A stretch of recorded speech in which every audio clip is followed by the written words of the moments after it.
Good afternoon and welcome to the Midday News. Here's what we have in the bulletin. Missing security guard found, 2 others dead at the hands of gunmen. Local government minister takes aim at JFJ for criticism of SOE. And later in sports, Reggae Girls to have dedicated training base at next year's World Cup. Thank you for joining us. I'm Shane Masters and here are the details. In an update on the death of 2 security guards from the China Harbour Engineering Company complex at Plantation Heights off the Mandela Highway last night, the 3rd security guard who went missing has been located. Now, the security guard turned himself in to the police and is being interviewed by officers attached to the Major Investigation Division. Now, head of operations for the St. Andrew South Police, Deputy Superintendent Coolidge Minto, says he is in good physical condition.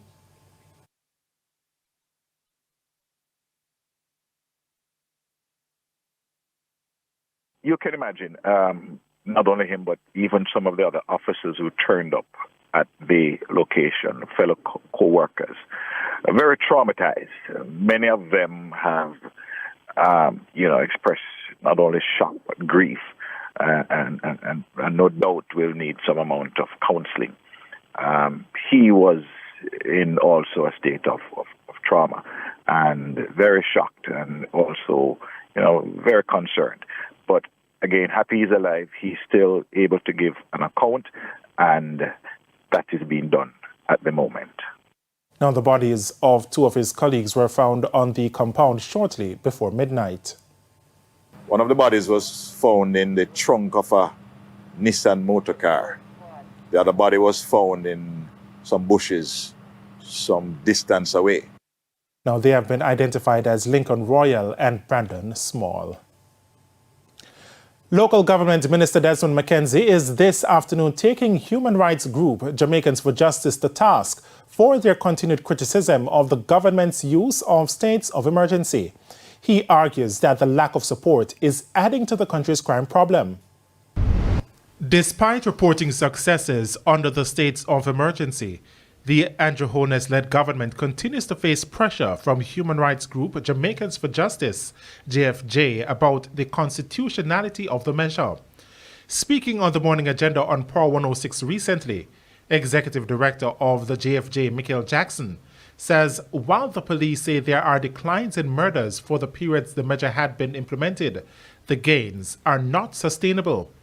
But local government minister Desmond McKenzie says some of those who are criticizing are doing so to remain relevant. How many of these human rights groups know how some of the fatherless picnic, the motherless picnic in this country go to school, how they survive on a daily basis?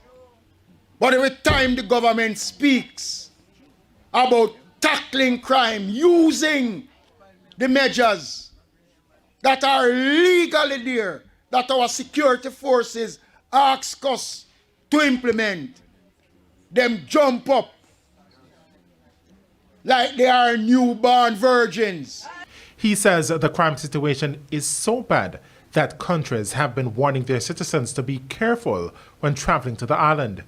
The Canadian government last week issued a travel advisory warning its citizens to exercise a high degree of caution in Jamaica due to the high level of violent crime. I wonder how they feel as human rights group to hear the Canadian government putting out an advisory, advising Canadians when they're coming here to take care in coming to Jamaica. I wonder how they feel as human rights people. Mr. McKenzie says it's turbulent times for the country. He's therefore calling for a unified effort on the political front to deal with the crime monster. I'm in support of the state of public emergency. I am supporting the police and the military in their drive to rid this country of this cancer. You hear what man in school say? Them finger stuck on the trigger. Fist fight is no longer what this country knows. And Jamaicans for Justice, JFJ, is calling for constitutional reform to better protect the rights of all citizens. Now, the call comes with the observation of Human Rights Day celebrated on Saturday under the theme Dignity, Freedom and Justice for All. Executive Director at JFJ, Michael Jackson, acknowledges that Jamaica has made some progress in protecting human rights. However, she believes more laws need to be revised to protect the rights of all. Other forms of discrimination, implementing laws that require equal protections, and those laws shall certainly reinforce the moral imperative of equality. However, I urge us to be careful when we're calling for laws to be changed, because we cannot give in to fear when we're making those changes to laws, because we all see the crime rate, and I think we're all fearful of it. But we say that fear, if not carefully managed, can cause us to make laws that undermine judicial discretion or may cause an already overburdened criminal justice system to be far worse off than it is right now. Jamaicans will now be able to hold elected government officials accountable in real time with a new tool and a procurement tracker launched by the Jamaica Accountability Meter portal, JAMP. It's the latest in a suite of online offerings aimed at promoting public engagement and transparency between the government and citizens. The project was funded by the European Union with co-financing from the Inter-American Development Bank, IDB, UK Aid, and the Open Society Foundations. Now, in highlighting features of the tool, JAMP Executive Director Jeanette Calder said citizens will be able to use it to track reports of misuse of public funds themselves.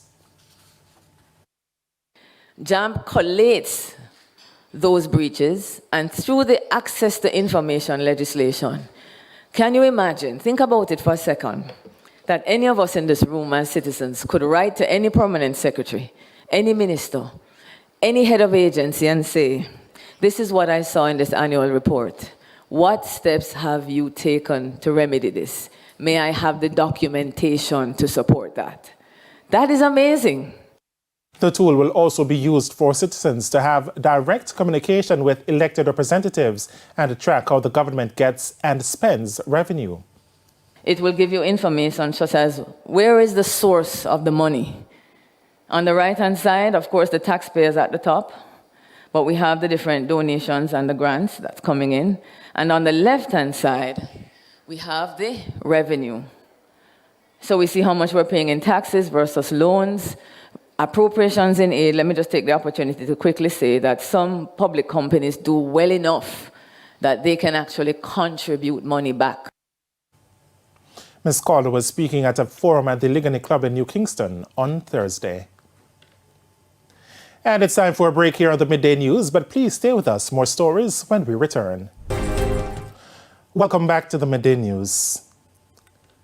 A man was taken into custody by the St. Elizabeth police after he was caught in possession of stolen goods from a Santa Cruz gas mart on Monday. Reports are that the police caught the man carrying the stolen goods in his knapsack when they were out on their morning patrol.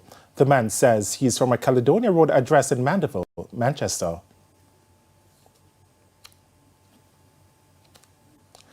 Vendors at the Santa Cruz market are disgruntled because of directives from the municipal corporation to sell their produce from inside the market instead of at the market gate. Now, they say this will reduce their sales drastically as members of the public will not make any purchase once they have to go inside the market. When the police come, when some come, he set a line and we obey the line. So why them are pushing a market on Christmas? When a time When a time for make all little money. And 2 years now we are wait. 2 years now we are wait for Christmas. COVID take away Christmas from we and now we get it back. And then one can take it from we. Me not going to China, man, and get every money. Rich have to rich and poor have to poor. What we going to do with it? And the people that are going to sue for their money. What we going to get it from? We want justice in a Santa Cruz market. The vendors insist that they are not obstructing the flow of traffic in the parish and they have agreed to sell from inside the market on weekends. The vendors are also complaining that the market has an order, but nothing has been done to address the problem. This, they say, makes it more challenging to sell from the inside. And it's now time for the Business Minute with Cody and Barrett. J. Ray and Nephew says it has produced enough supply to meet the spike in Christmas demand for the local market, but will resurrect one of its dormant brands, Edwin Charlie, for the hotel trade. The company says it has enough supplies on hand to meet local needs, even if retail demand were to spike by 50% above normal levels during the Christmas season.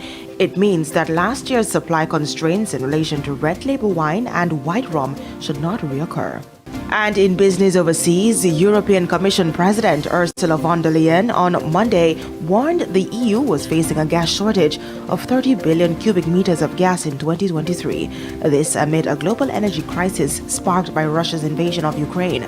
According to von der Leyen, the EU had added nearly 50 gigawatts of renewable energy in 2022. Despite the action that we have taken, we might still face a gap of up to 30 billion cubic meter of gas next year.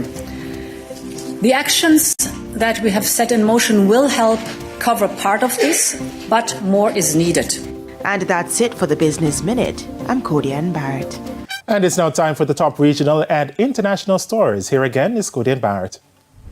In the region, the head of the World Food Program in Haiti says with armed gangs in charge of key transport routes, the country could see famine conditions unless a robust humanitarian aid plan is put in place.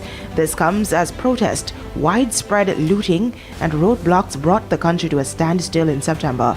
According to the World Food Program, things are at a breaking point, and this crisis will not pass without humanitarian assistance. On the international scene, China will eliminate one of its digital services for COVID-19 trace tracking on Tuesday. The policy changes come after several public protests calling for an end to lockdowns and zero COVID measures. The government has sought to reassure the public that restrictions would continue to be dropped and travel, indoor dining and other economic activity will soon return to pre-pandemic conditions. And those were the top regional and international stories. I'm Codian Barrett. And we head to a quick break. When we come back, Jordan Fort will have your midday sports report.